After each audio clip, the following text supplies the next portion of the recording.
جو خاص کام تھے، کچھ میں ایسی مثالیں ہیں کہ کسی مثلا چند سال پہلے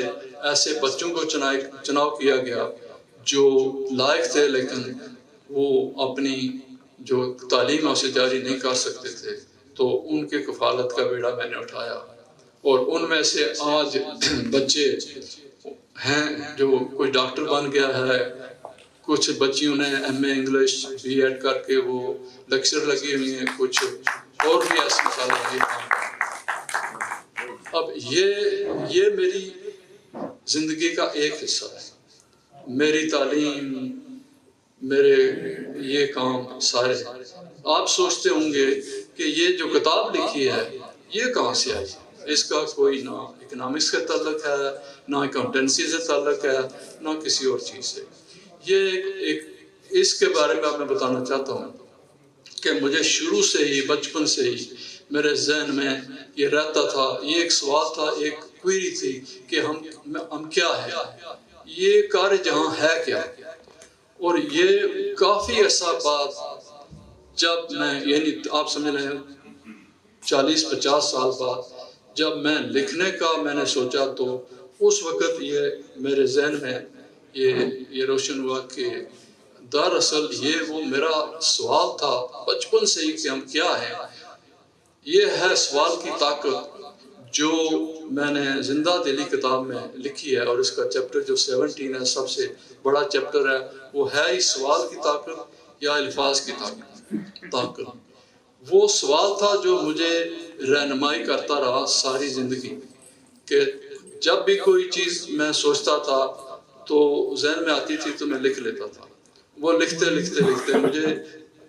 یہ تقریباً زندہ دلی کو لکھنے میں یا اس کو سوچنے میں تقریباً 50 سال لگے۔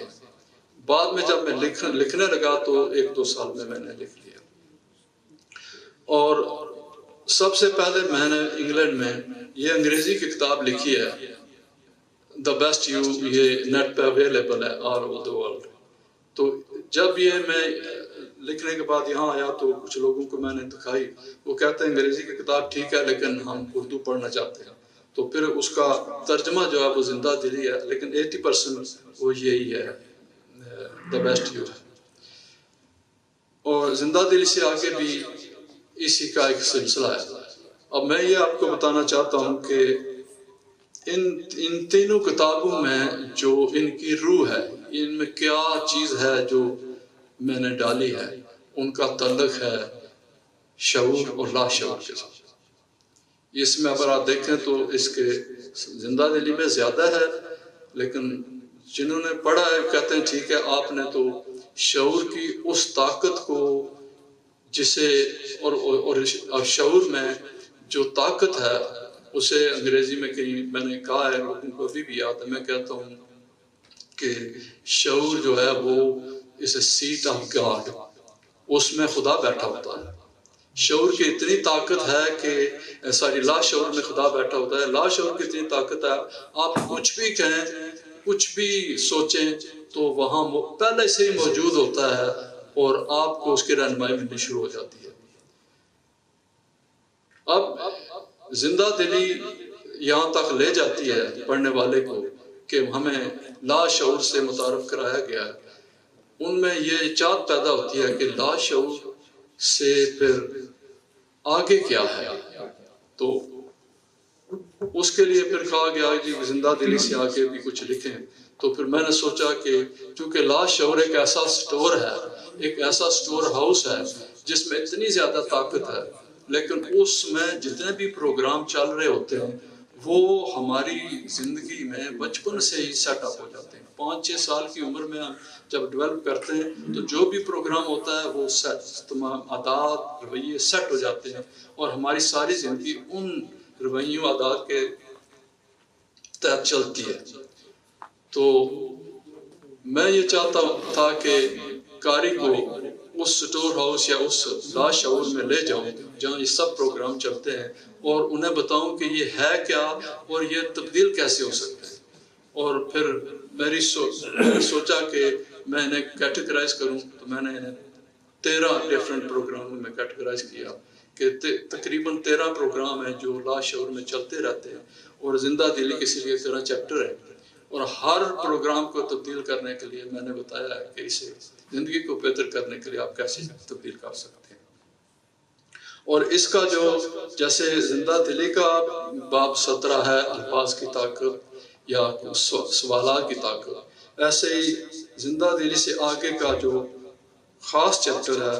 وہ ہے چیپٹر نمبر 7، اس کا جو ہے ایک تابناک مستقبل کا دار و مدار اب اور آج میں پناہ ہے۔ میں تھوڑا سا اس کے بارے میں کچھ بتانا چاہتا ہوں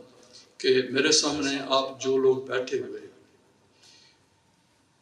ہر انسان، ہر بندہ ایک بہت بڑی کائنات ہے، یعنی جو ہر بندہ جو ہے ایک بہت بڑی کائنات ہے۔ کائنات اس لیے میں کہتا ہوں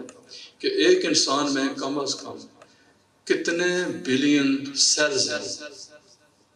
اور اس سیل میں، ہر سیل میں ہزاروں سب سیلز ہیں، اور یہ پوری مشین جو ہے یہ اتنی کمپلیکیٹڈ ہے، بے شک دماغ اس کا ایک اور حصہ وہ اس سے بھی کمپلیکیٹڈ ہے، اور آپ اس کے مالک ہیں۔ میرے سامنے اتنے زیادہ، اگر ایک انسان ایک کائنات ہے، اس میں بھی کتنی کائنات ہیں، اور یہ میرے سامنے، میں باقی کائنات کو چھوڑو، دیکھو کہ یہاں بیٹھی ہوئی کتنی بڑی کائنات ہے، ہر آدمی وہ کائنات ہے،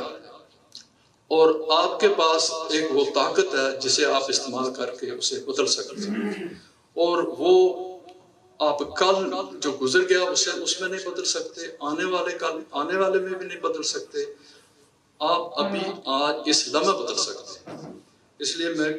ریکمینڈ کرتا ہوں کہ آپ چیپٹر جب کتاب لیں اور 7 دن پڑھیں تو اس میں یہی فلسفہ ہے کہ اب اور یہاں کیا راز جانیں،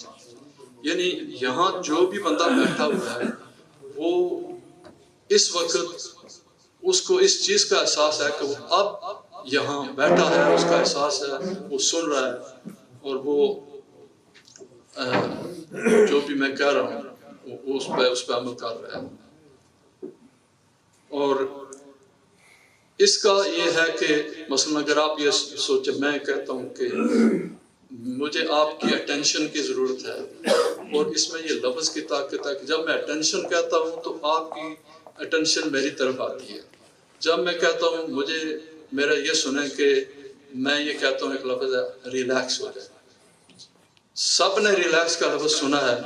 شاید کچھ لوگ یہاں ابھی بیٹھے ہوئے ہیں ذہنی طور پر نہیں ہیں، لیکن جنہوں نے ریلیکس سنا ان کی باڈی ریلیکس ہو جاتی ہے۔ اس لفظ کے سننے سے ہی آپ کی سارے بھی جتنے ہیں وہ اتنے بلین سیلز ہیں وہ بھی ریلیکس ہو جاتے ہیں، اور یہ ایک خیال کی طاقت ہے۔ جب بھی آپ سوچتے ہیں آپ کا جسم، آپ کی وہ ساری کائنات اس کے مطابق تبدیل ہونا شروع ہو جاتی ہے۔ تو جیسے میں نے کہا کہ آپ اس چیپٹر کو پڑھیں، اور یہ جو اب اور اس لمحے کا ہے فلسفہ، اس میں یہ ہے کہ ساری کائنات میں آپ موجود ہیں، آپ کو اس کا احساس ہے، اور اسی لمحے میں ہی سب کچھ ہے۔ اور میں اس کا اختتام ایسے کروں گا کہ میرے پاس چند اشعار ہیں جن کو میں ریورس آرڈر میں پڑھوں گا۔ آپ جانتے ہیں جب ریورس میں پڑھیں تو پہلے اتنا امپورٹنٹ نہیں ہوتا، دوسرا زیادہ ہوتا ہے، تو اس کے حوالے سے میں یہ کہوں گا، جس سے میرا کچھ نشان ہے ورنہ، جو بنا تو بے نشان تھا، جو مٹا تو بے نشان۔ اس کے بعد یہ ریورس آرڈر میں یہ سب سے پہلے یہ ہے، اس کے دوسرے نمبر پہ اسی چیز کو علامہ اقبال نے ذرا بہتر پیش کیا ہے۔ وہ کہتے ہیں یہیں بہشت بھی ہے، حور و جبریل بھی ہے، تیری نگاہ میں شوخی نظارہ نہیں۔ یہ سارا شوخی نظارہ کا کمال ہے کہ آپ جتنا بھی اس پر دھیان دیں گے، آپ اس لمحہ اس وقت میں جینا سیکھیں گے۔ یہی ہے، چونکہ جو گزر گیا اس کا کسی کو پتہ نہیں، آنے والے کا بھی پتہ نہیں، یہی لمحہ جس میں ہے۔ اور اسی چیز کو ایک شہنشاہ نے کچھ اور زیادہ ظاہر کیا ہے، اور میرا خیال ہے وہ انہوں نے جو کہا ہے وہ شاید سب سے میری پسند میں ہے کہ بابر عیش گوش کے عالم دوبارہ نیست، سوری نو روز اور نو دل ربا خوشی است، بابر عیش گوش کے عالم دوبارہ نیست۔ یہ اور اسی کے ساتھ میں اپنی اس چھوٹے سے بیان کو ختم کرتا ہوں، لیکن اس سے پہلے میں اس ادارے کی انتظامیہ کا بہت مشکور ہوں کہ ہمیں یہ فیسلٹی دی، اور اس کے ساتھ ہی میں میاں محمد بخش لائبریری کے جو سٹاف ہے اور خاص طور پر قاضی صاحب کا بہت مشکور ہوں، انہیں کی کاوشوں کی وجہ سے یہ محفل اتنی رونق پذیر ہوئی، اور آپ مہمانوں کا بھی خاص طور پر جو یہاں اس وقت آئے، تو یہی میری ریکویسٹ ہے کہ آپ پڑھیں، کیونکہ یہ جو کتابیں لکھی گئی ہیں ان کو کچھ جو صحافیوں نے لکھا، یہ نیم روحانی اور نفسیاتی کتابیں ہیں، ان پہ سیر حاصل کہنا سٹیج پہ کھڑے ہو کے تقریر کرنے سے نہیں ہوتی، یہ کہیں بیٹھ کے آرام سے جیسے جیسے خیالات آتے ہیں وہ شیئر کرنا،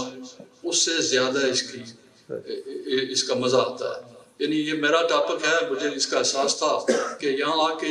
یہ کوئی تقریر کرنے والا بڑا ٹاپک نہیں ہے، یہ تو ہر خیال کو جیسے جیسے اترتا ہے، ڈاؤن لوڈ ہوتا ہے، ایسے ایسے پاس آن کرنا ہوتا ہے، اور میرا خیال ہے کہ آپ مجھے معاف کریں گے اگر کسی وجہ سے آپ کو کوئی بدمزگی ہوئی ہو۔